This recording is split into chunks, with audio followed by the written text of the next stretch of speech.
이슈토크입니다. 교육과 놀이를 동시에 즐길 수 있는 부산 첫 반려견 놀이터가 문을 열었습니다. 부산은 반려동물 양육 인구가 급속히 증가하고 있는 만큼 동물 복지 향상을 위한 정책 변화 등 많은 노력들이 이뤄지고 있는 상황인데요. 부산 지역의 반려동물 복지 실태는 어떤지 점검해보고 향후 보완되어야 할 부분에 대해서도 이야기 나눠보도록 하겠습니다. 부산 동물학대 방지연합 김혜라 대표, 이영락 부산시 수의사 회장과 함께합니다. 안녕하십니까? 네, 반갑습니다. 네, 안녕하세요. 반갑습니다. 오늘은 이 반려견 놀이터가 개소해서 관련된 이야기를 좀 나눠보도록 하겠습니다. 먼저 28일 개소식을 가진 것으로 제가 알고 있거든요. 네. 그리고 또 부산을 살펴보니까 꽤 높아요. 반려동물 양육 비율이 전국에서 4번째로 높은 것으로 확인이 되고 있습니다. 그래서 반려견 놀이터가 좀 빨리 생겼으면 좋겠다 하는 염원을 가지신 분들이 좀 많다는 걸로 알고 있는데 이번 놀이터 개소가 가지는 의미에 대해서 먼저 좀 짚어주시죠. 지금 부산이 이제 한 340만 인구의 한 35% 정도가 반려동물 인구입니다. 네네. 그런데 각 기자재 단체에서 반려동물에 대해서 관심은 아주 높습니다. 그런데 재정적으로 어렵다 보니까 그동안에 많은 구에서 실천을 하지를 못했는데 네. 이번에 어제 부산 경상대학교 반려동물 보건학과의 주체로 민간 산이 합쳐가지고 이번에 한 30억 정도의 예산을 들여가지고 동물 놀이터가 생겼습니다. 네. 아주 반려동물인들한테는 좋은 소식이라 생각합니다. 네, 그러니까 관심은 높았지만 재정적으로 조금 어려움이 있어서 그동안 좀 미뤄져 왔는데 드디어 28일에 개소를 했습니다. 제가 좀 살펴보니까 이번 반려견 놀이터가 뭐 놀이공간을 넘어서 뭐 미용 실습실도 있고요, 뭐 간호 실습실, 임상병리실 여러 가지 공간이 같이 공존을 하면서 관련 학과 학생들에게 교육도 같이 한다고 알고 있습니다. 구체적으로 어떤 역할을 하게 되는지도 좀 짚어주시죠. 네, 명칭이 반려동물 교육문화센터라고 지어졌더라고요. 네네. 그래서 여기서 이제 뭐 각종 우리 반려견들에 대한 행동 교정이라든지 그런 교육도 이루어지고 특히 요즘 뭐 문제가 되고 있는 패티켓 관련한 그런 네네. 보호자 교육도 이렇게 할 예정이라고 하고 있고요. 네. 그리고 특히 이제 2, 3층이 그 반려동물 보건학과라고 해서 경상대학교에서 전문 인력을 배출하는 보통 동물병원 간호사라든지 그리고 뭐 유치원 반려견 유치원 교사 그리고 또 그 애견 미용사 같은 그런 전문 인력을 배출하는 교육을 할 수 있는 그런 공간이 또 마련되어 있어서 교육으로서 역할이 조금 많이 큰 것 같고요. 근데 그 외에도 일단 그 유치원 반려견 유치원이라든지 또 호텔링 같은 그런 이제 뭐 프로그램도 운영을 하고 있었고 그리고 또 뭐 카페가 있어서 커뮤니티 같은 기능도 할 수 있어서 정말 뭐 그 명칭에 걸맞는 다양한 역할을 할 수 있을 거라고 그렇게 생각하고 있습니다. 또 이런 동물 복지 실태를 파악하는 기준이 되지 않을까 싶습니다. 이번 이 센터 건립위에서 이제 시행이 되면요. 부산 지역 같은 경우는 그렇다면 반려동물 보호, 또 복지 뭐 이런 시설들이 좀 어느 정도나 있는지, 뭐 어떻게 운영되고 있는지 이런 부분도 좀 궁금하거든요. 이 부분도 짚어주시죠. 지금 지자체에서 지원금을 받아서 유기동물을 10일 동안 보호하고 있는 그 위탁 그 유기동물 보호소가 5군데 정도 부산 시내에 있거든요. 근데 거기는 개인이 사실상 운영을 하고 있어서 일반인 접근이 조금 힘든 부분이 있고요. 그리고 지자체에서 운영하는 게 부산시 그 입양센터랑 해운대구 입양센터 2군데가 있고요. 그리고 반려견 공원이라고 해서 온천천에 지금 있고 기장군에서 또 뭐 이렇게 시기를 정해서 운영을 하고 있고 사실 그 정도로 지금 알고 있습니다. 그러니까 다른 지역에 비해서는 이게 적은 건지 많은 건지도 좀 짚어주시죠. 사실 그렇게 많다고 볼 수는 없죠. 여기가 워낙 이게 부산이 또 도심지 중심이다 보니까 아무래도 뭔가 이런 시설이 반려동물 관련 시설이 들어서려고 하면 민원들 때문에 굉장히 좀 의지는 있어도 어려움을 많이 겪어서 좀 실패로 돌아가는 경우가 좀 종종 있거든요. 쉽게 그러니까 실행에 옮기는 데까지 좀 어려움이 네, 많다는 맞죠. 말씀이신 네. 거죠. 그러니까 시설도 조금 적은 편이고 이러다 보니까 운영도 조금 어렵지 않나라는 생각이 드는데 운영도 실제로 하시는 분들 만나보셨을 것 같은데 운영하는데 뭐 어려움이 많다고 하던가요? 다들 어렵다고 얘기는 해요. 네네. 예, 뭐 다른 지역보다 지원금이 뭐 적다는 얘기도 있고 네네. 또 아무래도 일을 하는 것 자체가 조금 힘든 일이다 보니까 그런 부분에 대해서 어려움을 또 호소하시기도 하고. 네네. 예. 앞으로 뭐 반려동물을 키우는 분들이 많아지니까 또 동물 산업도 좀 성장을 하고 있고요. 이런 부분도 앞으로는 시간이 좀 지나면 지금보다는 좀 나아지지 않을까라는 생각이 좀 듭니다. 최근에 이 반려동물 관련 업종이랑 학과가 좀 많이 생겨나고 있습니다. 다른 지역들도 보니까 좀 많이 생겨나고 있는데 부산시에서 이번에 이 경상대 반려동물 학과가 신설이 됐습니다. 그럼 변화에 대해서는 어떻게 보십니까? 이제 반려동물 산업이 우리나라에 한 4번 정도의 성장을 할 수 있는 기회가 있었습니다. 네네.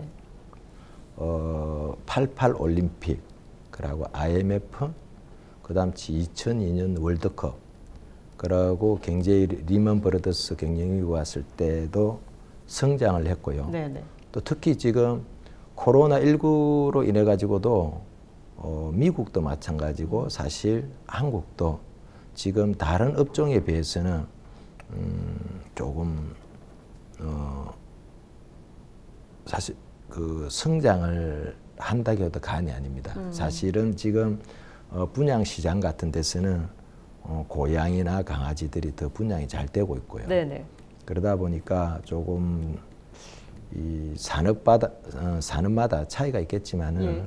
반려동물 산업이 앞으로도 더 성장은 할 수 있을 것 같고 미국에서도 지금 한 25% 정도가 코로나 사태로 인해 가지고도 더 성장을 하고 있다고 네. 저희가 지인한테도 메일이 왔었습니다. 그래서 우리 부산에서 그 한 15년 전에 애완동물 관련 그 학과가 4개 대학이 있었습니다. 그런데 안타깝게도 4개 대학이 다 없어졌습니다. 네네. 그런데 최근에 부산여자대학교 그리고 이제 올해 경상대학교가 문을 열었습니다. 네네. 그런데 올해 이제 한 40명 정도 부산 경상대학교에서 학생을 모집했다고 하는데 네. 내년에는 120명으로 확충을 한다고 그럽니다. 많이 늘리는군요. 예, 네네. 거기에 학과장님 계신 최동락 교수님이나 어제 이재민 그 총장님도 그렇게 말씀을 하셨어요. 예, 예. 그래서 학교에서는 많은 관심을 갖고 계신 것 같고 또 다른 일부 대학에서 신설을 하는 걸로 알고 있습니다. 그래서 우리 부산 대학의 이 지금 또 성장 산업 또 일자리 창출 측면에서는 네. 좀 희소식이라고 생각합니다. 그러니까 반려동물 양육 인구가 늘어나면서 어쨌든 반려동물 산업도 성장을 하고 그에 발맞춰서 대학들도 뭐 학과도 생기고 학생들 정원도 늘리고 네. 이런 변화들이 연쇄적으로 생기고 네. 있는 상황이군요. 부산 등록 반려견이 15만 마리를 넘어서면서 뭐 동물에 대한 복지에도 관심이 상당히 높아지고 있는 상황입니다. 그렇다면 좀 타 지역과 비교했을 때 부산의 반려동물 복지 실태가 어떤지도 좀 궁금하거든요. 아까 시설은 좀 미흡한 부분이다라고 대표님도 말씀을 해주셨는데 어떻게 보십니까? 이런 복지 실태에 대해서. 우리 김 대표님은 그렇게 말씀을 하셨는데 근데 사실 저희가 전국의 이제 지자체들이 나름대로 이 분야에 발빠르게 움직이고 있습니다. 네네. 저 경기도 같은 데도 한 350억을 들여가지고 여주에 네. 동물 그 센터를 만들었고요. 네. 이번에 경남에서도 한 30억을 들여가지고 창원에서 복지센터를 만드는 걸로 알고 있습니다. 네네. 그런데 이제 부산에서 사실 저희가 이제 그 동물 단체들이 1년에 한 번씩 그 점검을 나갑니다. 그런데 올해 저희가 3월에 나갔었죠. 그때 나갔을 때 이리 보니까 예전에 저희가 그 보호센터에 점검을 나갔을 때보다는 아주 획기적으로 환경이 좋아졌더라고요. 개선이 많이 됐고요. 예, 많이 이제 그게 시대의 흐름도 있고 재정이 그렇게 이제 좀 확충된 것도 있어요. 사실 해운대구 같은 경우도 저희가 그 한 10년 전에만 해도 유기동물에 대한 예산이 500만 원이 안 됐었습니다. 그런데 지금은 그 예산이 아주 많이 늘었거든요. 그러다 보니까 지금 이제 부산시에서도 이 유기동물이나 TNR 예산이 저희가 이제 동물 수의사협회에서 볼 때나 이 NGO 우리 단체들이 볼 때는 예산이 적은데 이제 시에서는 나름대로 지원을 해준 그 성장은 많이 했어요. 사실은. 그런데 우리가 이제 현실에서는 유기동물이나 TNR에 대해서 그 재정이 아주 빈약합니다. 네네. 그 지금 사실 유기동물이나 그 TNR 예산이 부족해가지고 해야 될 게 한 3년치 정도가 지금 예약이 돼가 있거든요. 그러니까 지금 상황에서는 부산시나 지자체에서 좀 그런 문제를 해결할 수 있게끔 환경적인 것도 중요하지만은 지금 당장 눈앞에 닥쳐 있는 문제들을 해결할 수 있게끔 지자체에서 지원을 좀 적극적으로 해줬으면 고맙겠습니다. 시설 점검차 확인을 해보니 예전보다 많이 나아진 부분은 있지만 아직 그래도 재정적으로 조금 어려운 부분이 있기 때문에 이런 부분이 좀 개선이 됐으면 좋겠다라는 말씀이셨습니다. 또 그런데요, 제도적으로 또 살펴보면 어쨌든 동물복지가 조금씩 향상되고 있다고 느끼는 부분은 뭐 조례 같은 부분입니다. 부산시 의회 같은 경우는 뭐 재건축, 재개발 사업을 할 때는 길고양이 보호 대책을 세워야 된다 이런 이야기가 나왔더라고요. 살펴보니까 공사업체가 부산 지역의 뭐 재개발 업체를 선정해서 일대를 공사하려고 했을 때 길고양이가 이주할 수 있는 곳, 그런 방법, 보호 대책이 마련되지 않거나 안 될 것 같다라는 생각이 들면 뭐 지자체장이 그 공사를 막을 수도 있고 보류시킬 수도 있다는 뭐 그런 내용의 조례라고 알고 있는데 이런 부분이 통과가 됐습니다. 이 부분에 대해서는 좀 어떻게 보십니까? 되게 좀 선진적인 조례고 이게 전국에서 처음으로 통과가 된 그런 조례거든요. 그래서 굉장히 의미가 큰데요. 사실 여태까지 재개발 지역에 이제 공사가 시작이 되면 사람들은 떠나는데 거기에는 동물들이 남게 되죠. 그리고 특히 영역 동물인 길고양이들이 남아있다가 공사 과정에서 많이 희생을 당하게 되거든요.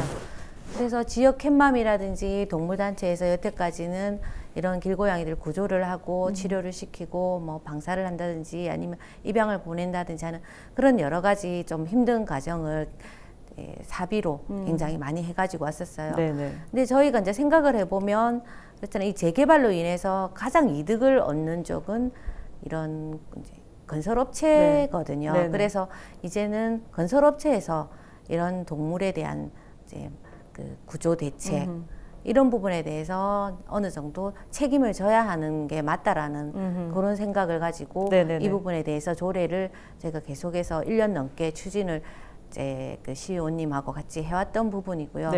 그래서 이번에 이제 그게 통과가 돼서 그렇게 시행이 되게 됐는데 굉장히 이제 의미가 좀 깊고 그리고 이제 이게 아무래도 시대가 변하는 거에 따라서 이 조례가 정말 바뀌게 됐고 그리고 이제는 동물하고 함께 공존해야 된다는 그런 부분에 대해서 많은 분들이 공감을 하고 있다는 그런 반증이 아닌가 싶습니다. 네, 맞습니다. 조례가 통과된 것 자체가 많은 분들이 공감하고 있다는 그런 의미라고 생각할 수 있으니까요. 지난해 7월이었죠. 60년 만에 구포 개시장이 폐쇄가 되고 이 부지 일대에 이제 동물복지센터가 건립이 될 예정인데요. 서부산권이죠, 그러니까. 그런데 어떻게 추진이 되고 있는지도 좀 궁금합니다. 잘 진행이 되고 있나요? 아직 뭐 확정이 완전히 난 거는 아니긴 하지만 지금은 아직 그 가게들이 철거를 하고 있는 중이거든요. 근데 사실 뭐 이 서부상권 복지센터를 짓는다는 얘기가 들리니까 일부 주민들의 반대도 좀 있고 해서 뭐 주민 설명회를 계속 열면서 설득 작업을 벌리고 있고 지금 뭐 진행은 이제 하고 있는 상황이거든요. 여기가 동물 학대가 있던 자리였기 때문에 동물복지센터가 들어선다면 그게 굉장히 큰 의미가 있고 그리고 세계적으로도 굉장히 주목을 받을 거라고 생각을 하거든요. 네네. 저희가 뭐 작년에 어떤 영화제를 개최를 하면서 외국 손님들이 왔을 때도 여기를 꼭 가보고 싶다고 말씀을 하시더라고요. 이게 전 세계적으로 사실 이슈가 됐었던 맞습니다. 곳이다 보니까. 네네네. 그래서 이제 뭐 이게 진행이 저희 생각에는 잘 돼서 주민들하고도 타협이 잘 되고 또 주민 편의시설도 함께 들어오고 해서 조만간에 이게 이제 건립에 들어가지 않을까라고 생각하고 있습니다. 네, 해운대구 유기동물 입양센터가 들어선 지 1년 정도가 됐습니다. 부산 지역 16개 구군 최초로 조성이 되면서 많은 관심을 받았었는데요. 그동안 운영에 대해서 좀 평가를 해보신다면 어떻게 내릴 수 있을까요? 사실 여기가 이제 유기동물 보호소에서 입양을 하기 위해서 들어오는 곳인데 네네. 아직 대형견이 들어가기가 조금 힘든 부분이 있어요. 케이지가 작고 대형견은 사실 이 입양센터에서 조금 제외되는 그런 경우가 있고 아직까지 또 조금 입양률이 조금 낮은 경향이 있거든요. 네네. 그래서 뭐 그렇기는 하지만 여기가 지금 유기동물에 대한 인식을 많이 좀 좋게 하는데 큰 일조는 하고 있다고 생각을 하거든요. 네네네. 그러니까 유기동물 같은 경우는 대부분이 입양을 꺼리는 이유가 나이가 많고 질병이 있고 또 어떤 행동에 문제가 있고 그리고 새로운 주인을 잘 따르지 않을 거다. 이런 여러 가지 편견을 갖고 계신데 여기서 되게 관리를 좀 전문인들이 관리를 하시니까 이런 편견이 좀 많이 없어져 가고 있다는 부분에서 굉장히 좀 큰 역할을 하고 있다고 생각을 하거든요. 네네.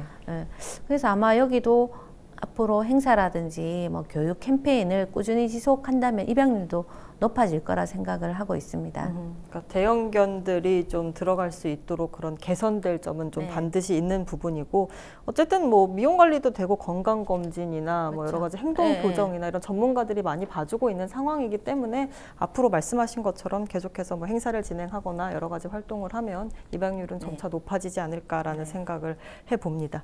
자, 이제 마지막 질문 드려야 될 것 같은데요. 과거와 비교했을 때 그래도 많이 개선이 됐다라고 말씀은 계속 해주셨지만 그래도 앞으로 보완될 점이 좀 많을 것 같습니다. 어떤 부분이 좀 보완돼야 된다고 보십니까? 아무래도 이제 반려동물이 산업으로 성장을 하려고 하면은 재정적인 게 제일 중요합니다. 그래서 부산시나 지방자치단체에서 예산을 좀 확충을 하는 게 지금 제일로 필요할 것 같고요. 그리고 우리 반려동물 단체들도 캣맘이나 캣데디나 그쪽에 종사하시는 분들이 좀 적극적으로 봉사활동을 하고 있습니다. 그래서 반려동물을 어떤 단체들만이 움직일 게 아니라 우리 시민들도 좀 더 어떤 반려동물에 대한 인식도 좀 바꿔주시고 그러고 이제 저희 부산 수의사에서도 봉사단체를 이번에 만들어 가지고 좀 부산시나 동물보호단체들이 요즘 최근에 많이 요청을 하고 있습니다. 저희들의 어떤 손길을 많이 바라고 있는데 그래서 부산 수의사에서도 거기에 발맞춰 가지고 좀 이제 사슬 보호소나 유기동물이나 유기고양이 어려운 곳에 의료 지원을 적극적으로 해주려고 하고 있습니다. 네, 알겠습니다. 오늘 말씀 여기까지 듣겠습니다. 오늘 이 시간은 반려동물 복지 실태에 대해서 좀 점검을 해보고 향후 어떤 점이 보완되면 좋을지에 대한 이야기까지 나눠봤습니다. 이슈토크는 오늘 여기서 마칩니다. 고맙습니다. 고맙습니다.